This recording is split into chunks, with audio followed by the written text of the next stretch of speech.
Jelly রান্না করে আপনাদের সবাই স্বাগত। আজকে রান্না করবো যে কাঁকড়া। কে কে খাও সেটা কমেন্ট করে জানিও। আমি তো হেভি লাগে কাঁকড়া কথা। এই যে কাঁকড়াগুলোকে এরকম করে ছাড়িয়ে এরকমভাবে ছাড়িয়ে নিয়েছি, খোলাটা ছাড়িয়ে এরকমভাবে লবণ হলুদ মাখিয়ে ভাজা করছি। ভাজা হয়ে গেলে তুলে রেখে এই মশলা, পেঁয়াজ কুচি, টমেটো কুচি, আদা রসুন কাঁচা লঙ্কা বাটা, আর তার সাথে এই যে দুটো কেটে রেখেছি আলু, কেটে ভেজেও রেখেছি, দিয়ে একদম কষা কষা করে রান্না করবো। তোমরা কে কে কাঁকড়া খাও সেটা কমেন্ট করে আমাকে জানাবে। এই যে আমি ইচ্ছা করে দুটো এরকমভাবে ট্যাং রেখে দিয়েছি। চলো কেমন করে রান্না করি সেটা তোমাদের সঙ্গে আজকে শেয়ার করবো। এই যে ভাজা হয়ে গেছে, লাল লাল করে ভেজে নিয়েছি, এবার তুলে নেব। কড়াইটাকে পরিষ্কার করে এই যে তেল দিয়ে দিয়েছি। তেলটা গরম হয়ে গেলে পেঁয়াজটা দিয়ে দেবো। সেম মাংস যেমন রান্না করি ওরকমভাবেই রান্নাটা করব।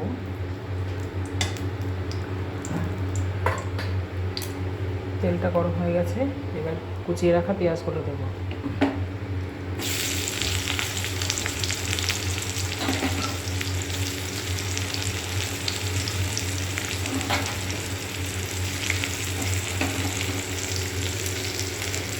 পেঁয়াজটা একটু ভাজা ভাজা করে নেব। পেঁয়াজটা ভাজা অবধি অপেক্ষা করব। দিয়ে পেঁয়াজটা প্রায় ভাজা হয়ে এসছে, এবার এই বাকি মশলাগুলো দিয়ে দেবো।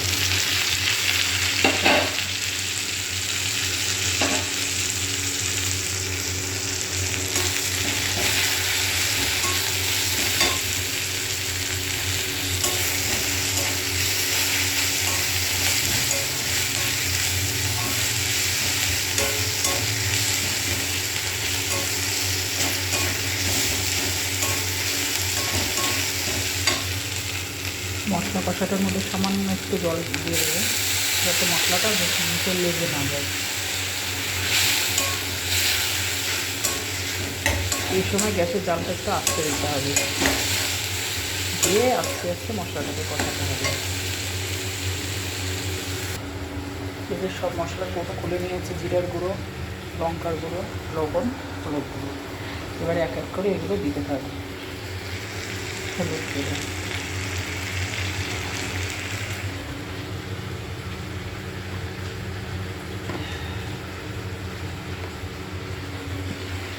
জিরের গুঁড়ো, যেহেতু ঝাল ঝাল করবো ওই জন্য লঙ্কার গুঁড়োটা একটু বেশি দেবো।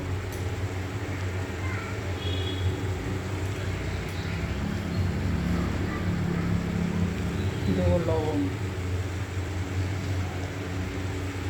একটু দিয়ে দেবো।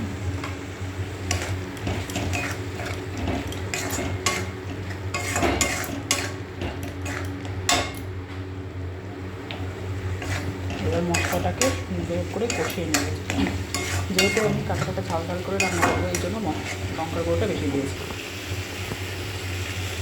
আর দেবো একটু ধনে গুঁড়ো।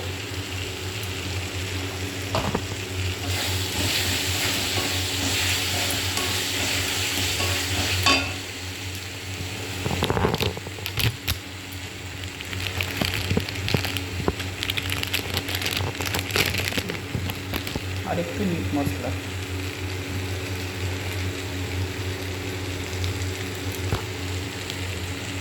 সামান্য আর একটু জল দিয়ে দেবো।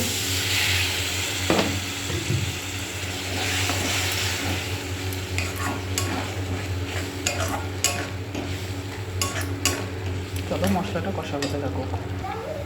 আর দেবো একটু চিনি, ঝাল ঝাল নিয়ে ব্যালেন্সটা ঠিক রাখার জন্য।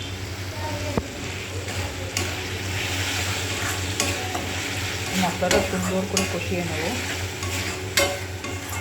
কষানো প্রায় হয়ে গেছে, যে তেল ছেড়ে গেছে, আর একটু কষিয়ে নেব। এই যে একটু জল দিয়ে দিয়েছি। আলুটা যেহেতু সেদ্ধ হবে না এই জন্য আলুটা আগে দিয়ে একটু কষিয়ে নিচ্ছি মশলার সঙ্গে।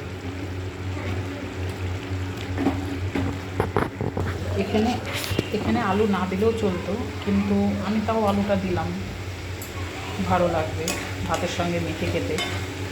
আর কষা করবো তো এখানে আলু না দিলেও চলবে, তোমরা চাইলে আলু না দিতেও পারো। আমার ভালো লাগে। খাবে তোমরা কাঁকড়া কষা?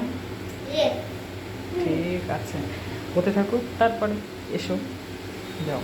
গালের মধ্যে কি সব এই যে, ঠিক আছে। এই যে খুব সুন্দর কালার হয়েছে। এইবার এই যে ভাজা কাঁকড়াগুলো দিয়ে দেবো। আমার মতো কে কে তোমরা এরকম কাঁকড়া খেতে ভালোবাসো কমেন্ট করে আমাকে অবশ্যই জানাবে। আর এই শীতে কাঁকড়া কষা মানে দারুণ, দুর্দান্ত। আমার তো খুব ভালো লাগে এই কাঁকড়া পাওয়ার জন্য। আমি কবে থেকে, এটা আমার বাবা এনে দিয়েছে আমাকে পায়রাঘাট থেকে এই কাঁকড়াটা। বাবাকে রোজ ফোনে বলতাম, বাবা কাঁকড়া এনো, কাঁকড়া এনো। ফাইনালি সেটা আজকে এনেছে। ফোনে কাঁকড়া কষা দেখি আর এত যে লোভ লাগে কি বলবো বন্ধুরা। এর মধ্যে একটু জল দিয়ে দেবো, দিয়ে সুন্দর করে কষাবো। বেশি ঝোল দেবো না।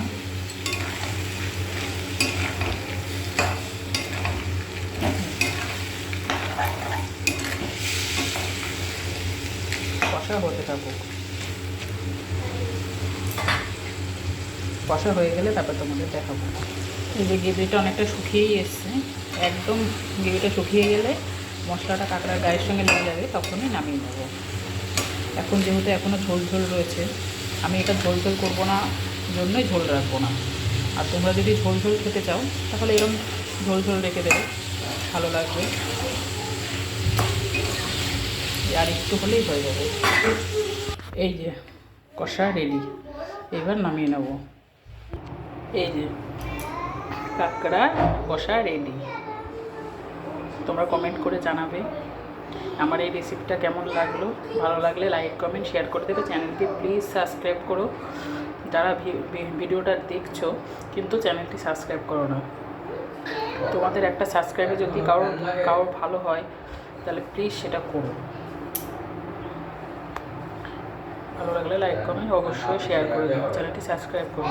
আর শীতে কে কে কাঁকড়া খেতে পছন্দ করো সেটা কমেন্ট করে জানাবে অবশ্যই। ধন্যবাদ, বাই।